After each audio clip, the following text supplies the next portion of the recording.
Hello, hello, hello, hello, ladies and gentlemen. Welcome back to the Magic the Gathering Duels of the Planeswalkers 2013 playthrough series.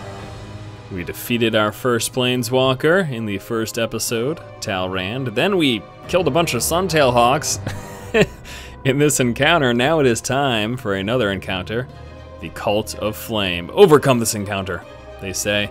All right, the Pyromantic Cult seeks to stoke their power with a burnt offering. All right, so I'm assuming that's gonna be direct damage. Now we've played through the green deck as well as the red deck. It's time for some blue action and crosswinds. Start the duel. Last encounter was terrible. Hopefully this one isn't that case, because that was just silly. Let's take a look at our hand. 0-4. Creature. Enchant creature. Whenever enchanted creature deals damage to an opponent, you may draw a card. Curiosity, pretty nice. Return target non-land permanent to its owner's hand. Also nice to have. And look at the top two cards. There's a sleight of hand. The top two cards of your library, put one of them in your hand, the other on the bottom of your library. Let's keep this hand. I play first. Gonna sleight of hand right away, of course. Yeah, not too concerned about him. Yeah, I don't have anything to do damage with. He's an 0-4, so you gotta pick up a counter spell or put a 2/2 Drake tokens into play with flying.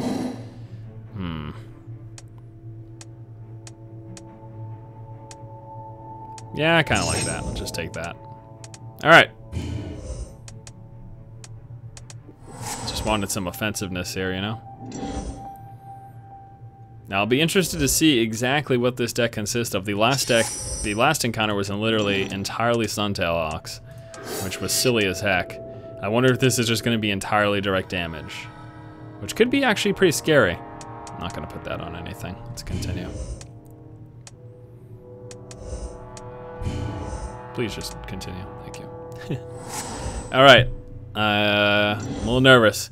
If this is like all direct damage, this could actually, you could just straight up lose to that. There's no question about that. We'll get Disperse, which we don't have a use for yet, and Curiosity, again, not a use for that. Skip. Attack phase, he has no damage, he's just all defense. The idea is that there are cards in this deck that would actually give him offensive capabilities. I just don't have them at the moment, so it's his turn.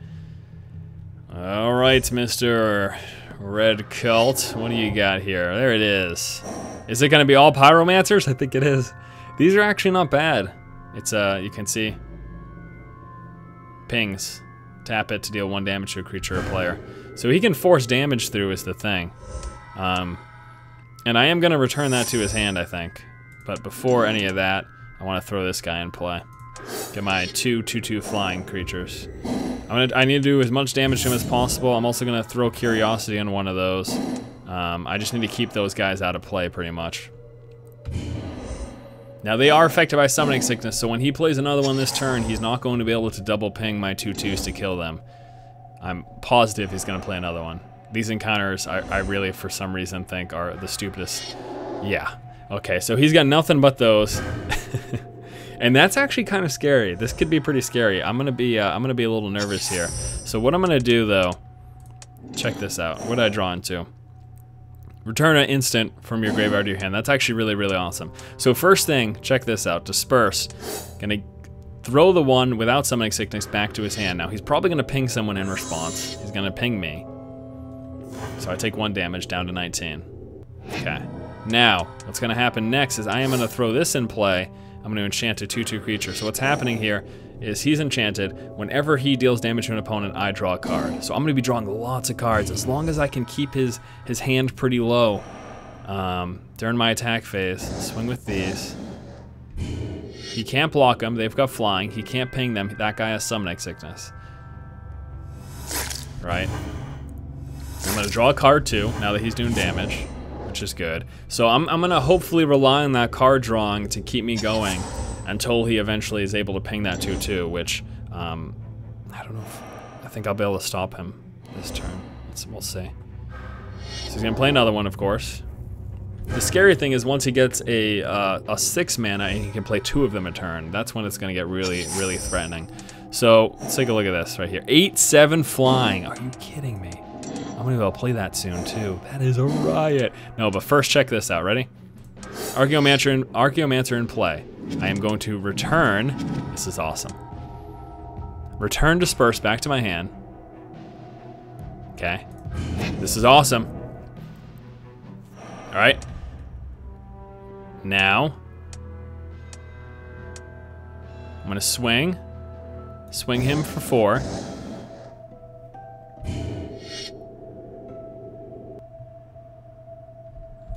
And quickly, I'm also going to disperse the guy without Summoning Sickness, which is gonna force him again to ping me, bring me down to 18.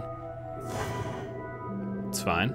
That goes back to his hand. Now, once more, he's only got 1 in play without Summoning Sickness. So it means he cannot kill my 2/2 this turn, which means I'm going to be able to get at least another turn with drawing a card off of him, and at least another turn of dealing more damage. Fogbank. Prevent all combat damage that would be dealt to Fogbank. That's kind of cool. I like that. Next turn, I'm putting my huge beefy-ass creature in play, though. So he can play 2 this turn, though, which he will. There's 1. So now things are going to actually start to get a little scary for me. The question is, can I push enough damage through before he kills me with pings, before he gets rid of pretty much all my offensive creatures? Because next turn, he's going to start pinging these guys off the map. And that's where it gets, again, a little hairy.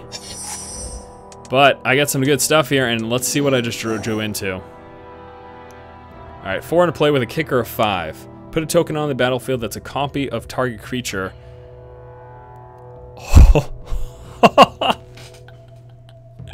If I pay the kicker, I get 5 copies of that creature instead. So I'm not going to play right now, but let's just think this out here. All right, I've got Right of Replicant, which lets me copy a creature. So this turn, I'm going to play this guy. And then I could either copy one of him next turn, or I could wait until I got 4 plus 5 is 9. I can wait until I got 9 mana in play and get 5 copies of him. I'll probably just need to copy 1, but either way, that's hilarious. So this guy's going into play first and foremost. He is an 8/7 flying. It's going to be a while until my opponent can ping all of that. So this is going to be a pretty clear victory here. Going to swing with all this. At the very least, I'll be drawing a card. The 2/2 will go through. Still, these guys have Summoning Sickness because they were just played last turn, so he can't ping. He can only ping me once, or he could have pinged a creature, which wouldn't have done much because they all have 2 defense. So he pings me once, brings me down to 17. He's going to take 5 damage. I am going to draw a card from this guy doing damage, draws me into another mana. I've got an 8/7 flying in play. He is screwed. So this game worked out perfectly for me, and again, it could have been scary. I was able to keep bouncing his ping creatures back to his hand. Once he gets to this ramp-up point, which he's going to do here, he's probably going to play another one now, too. I guarantee he's got another one in his hand. Oh, he didn't. Wow. Okay, that's weird. All right, so I've got it this time. Now, he can ping for 3. You can see 3 of those guys without Summoning Sickness. This guy right here, he just played, does have Summoning Sickness. Now, what I draw into? 2/2 flying creatures into play. So I got the game no matter what. I'm going to try to wait for 1 more mana. I think the game should be over by then. Yeah, let me just do it once. It would be hilarious though. This card's amazing. For 9 mana, you get 5 copies of a creature.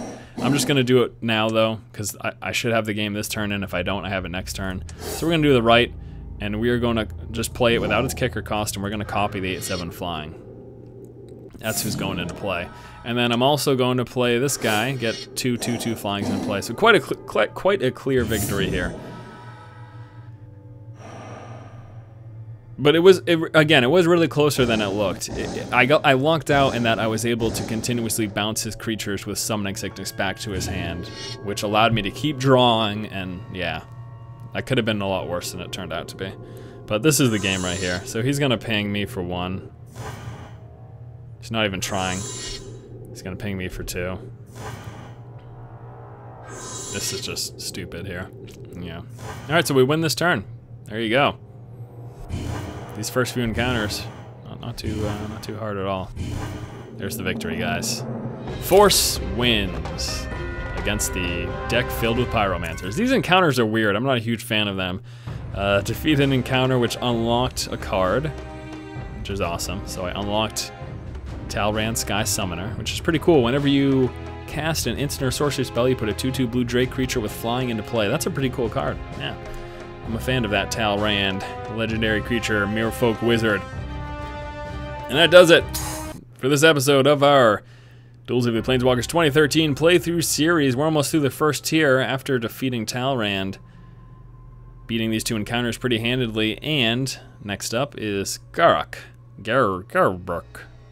Thanks for watching, guys. If you like the content, please subscribe. As always, keep watching and keep owning.